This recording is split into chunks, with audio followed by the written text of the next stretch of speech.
मग ते पक्षी वगैरे खातात, ते त्यांच्या उपयोगी, पक्ष्याच्या उपयोगी गेलं पाहिजे असं त्यांचं म्हणणं आहे. वन डाग म्हणजे तोच वन डाग आहे किंवा वनामध्ये टाकून देतात. भूमिडाग, भूमिडाग म्हणजे जमिनीमध्ये पूर्ण, त्याच्यावर मीठ वगैरे टाकतात. मिठानं ते देहाचं पाणी ते बसून घेतं आणि देह वाळून जातं. आता भूमिडाग देणारे पुष्कळ लोक आहेत. जे अन्य लोकांमध्ये सुद्धा जे लग्न झालं नाही त्याला भूमिडागच देतात मुलांना, का नाही? किंवा मुस्लिम लोक भूमिडाग देतात ना, असे पुष्कळसे भूमिडाग देणारे आहेत. आणि अग्निडाग म्हणजे जाळून टाकतात. मनुष्य मेल्यानंतर 10 दिवसापर्यंत त्याचं अस्तित्व असतं. 10 दिवसापर्यंत त्याच्या निमित्तानं केलेलं पाप आणि पुण्य दोन्ही त्याला लागतं. 10 दिवसापर्यंत परमेश्वराने मुभा ठेवलेली आहे की मनुष्याच्या जीवनात काय पुण्य केलं नसलं तर 10 दिवसात त्याच्या निमित्तानं त्याच्या नातेवाईकांनी काय केलं ते त्याला लागतं. म्हणून 10 दिवसपर्यंत जेवढं काही केलं आहे त्याचे पात्र घालतात. आपल्यामध्ये पात्र घालतात 10 दिवसापर्यंत. 10 दिवसापर्यंत पात्र घालतात. त्याच्या निमित्तानं त्यानं त्याचं पाप क्षय होतं, त्याचं दुःख कमी होतं, तो दुःखात जात नाही. आणि 10 दिवसाच्या नंतर तो तिथून दुसरीकडे त्याला यमदूत घेऊन जातात. 10 दिवसापर्यंत ठेवतात. दुसऱ्या दिवसात त्याला प्रतदेह म्हणतात. परंतु 10 दिवसापर्यंत त्याच्या देहाची विल्हेवाट लावताना समजा अग्निडाग दिला, त्याच्या शरीरामध्ये असंख्य जंतू आहेत. शरीर हे जंतूचं बनलेलं आहे. ते जंतू अग्नीमुळे जळून जातात. तेवढी हिंसा त्याला लागते. कोणाला? मेलेल्या माणसाला. ती हिंसा लागू नये, त्याला पाप लागू नये म्हणून ते भूमिडाग देतात, ते मीठ टाकतात. 10 दिवसाच्या नंतर त्याची विल्हेवाट खायला लागते. पण मिठामुळं त्याचं काहीच होत नाही. मीठ टाकल्यामुळं तो सुरक्षित राहतो त्याचं देह, आणि त्याला जंतू लागत नाहीत, काहीच होत नाही. म्हणजे त्याची हिंसा, त्याचं दुःख चुकवण्यासाठी. आणि अन्य लोक आहेत ते 10 दिवसापर्यंत काहीच करत नाही. 10 दिवसापर्यंत तो ब्राह्मण आलेला तिथं काही खात नाही. खातो का? नाही. त्यांना माहीत असतं की 10 दिवसापर्यंत खायचं नाही एवढं माहीत आहे, पण का खायचं नाही हे माहीत नाही. सूतक आहे, सूतकामध्ये जेवायचं नाही असं माहीत आहे. पण सूतक कशाला म्हणावं?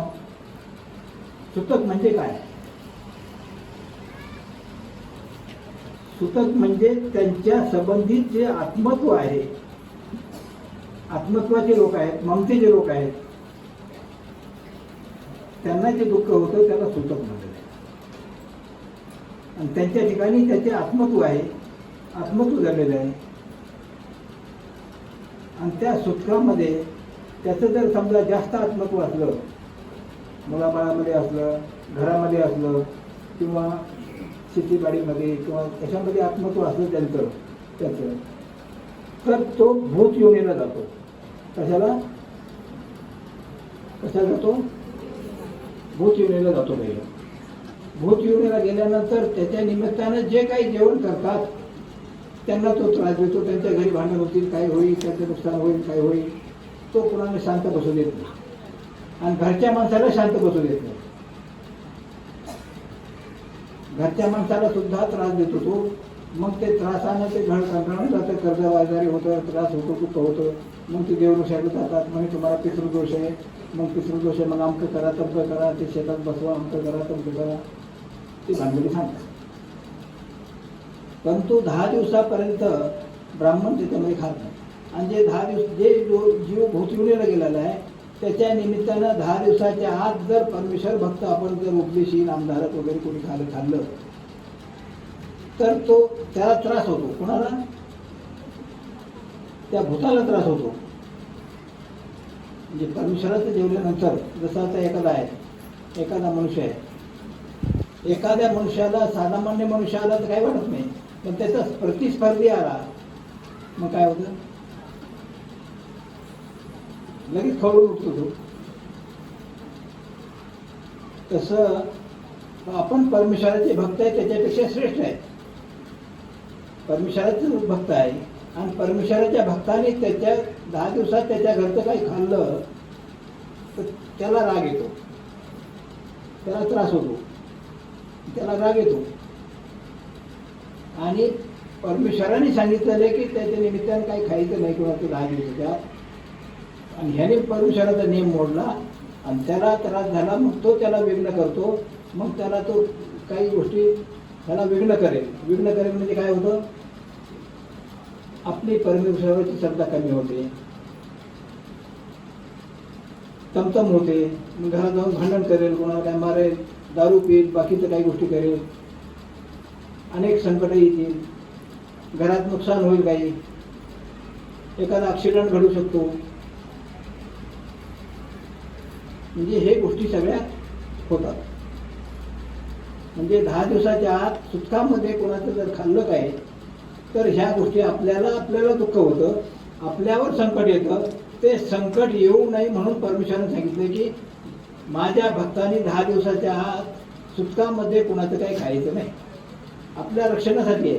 तुमचा मित्र जवळचा असला, अगदी जवळचा प्रेमातला आहे, आणि तुम्हाला संशय आहे की तो आपल्याला काहीतरी घालणार आहे, तुम्ही जेवायला देता. तसं भीड हे किती पाळायची? आपलं संरक्षण करून दुसऱ्याची भीड पाळायची असते. आपला नाश करून दुसऱ्याची भीड पाळण्यात काय उपयोग आहे? आणि जगात कोणी कोणाचं नसतंय, जगात कोणी कोणाचं नाही. तुमच्याजवळ 4 पैसे असते तर तुमच्या लोक पाया पडतील. तुमच्याजवळ 4 पैसे नसले, किती तुम्ही त्यांच्या कार्यक्रमात गेले, त्यांची सेवा केली, किती सुट्ट्यामध्ये जेवले, कशात जेवले, त्यांना तुमची किंमत नाही आहे. आणि एखादा मुस्लिम जरी असला, तो पैसेवाला असला तर त्याच्या पाया पडायला तयार आहे. लोक कोणी कुणाचं नाहीये, जगात कोणीच कुणाचं नाही, सगळा पैसा बोलतो. आणि आपण जर समजा असं करत राहिलो, मिश्रभक्ती करत राहिलो, देवदेवीच्या मंदिरात जात राहिलो, सुटकात जेवत राहिलो, सगळं जेवत राहिलो, तर आपल्या घरात संकट येऊन आपल्याला दारिद्र्य येईल. आणि आपल्याला दारिद्र्य आल्यानंतर कोण विचारणार आहे आपल्याला? आपल्या घराचं रक्षण आधी करावं, नंतर बाकीचं करावं. म्हणून सुटकामध्ये, श्राद्धांमध्ये किंवा बाकीच्या गोष्टीमध्ये किंवा गणपतीचा असो किंवा कोणताही भंडारा असो, काही असो, त्याच्यातला आपण प्रसाद घेऊ नये, जेवण करू नये. आपल्या रक्षणासाठी.